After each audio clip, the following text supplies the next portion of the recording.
To The Voice, you know, Labor's plan for a kind of Aboriginal-only advisory parliament, it's in trouble. Support for it now is in negative territory, record lows.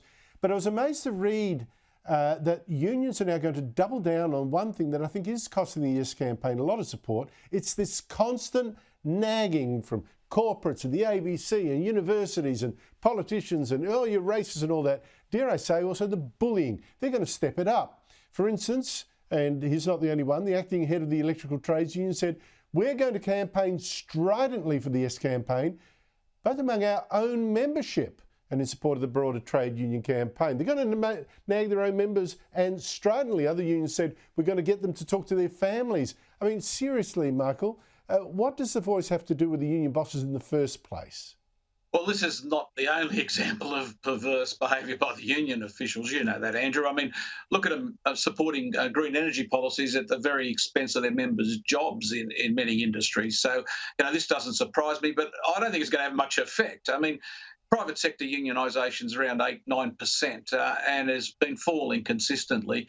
I think that, you know, what I find more disturbing than even this particular example of institutions sticking their nose where they shouldn't be is, what about the councils? There was a report today that one council is going to spend $500,000 supporting the Yes campaign. They can't even fix up potholes in local roads. And they're going to spend that money. At least with the unions, if you don't like it, you can quit the union that you're in. With councils, what right have they got to take ratepayers' money and use it on these sorts of issues when, you know, there's services that need to be met in the local community? So, look, we're going to see all this silliness, Andrew, but I don't think it's going to have any effect. But what do you think? Well, I think it might have one effect. David Gazard, what do you think? I mean, I think Australians traditionally hate bullying, hate being nagged. I think they hate people misusing their position and being high-handed, and the whole celebrities wagging fingers, telling them what to do, corporates telling them what to do. I think that alone might produce a reaction that gets more people voting no. What do you think? You sort of sense worldwide that people are sick and tired of being told what to do by a whole bunch of self-interested vested groups. You know, Hollywood, business, now the unions. I mean, they've been told for the last 6 months that they're racist if they even consider voting no.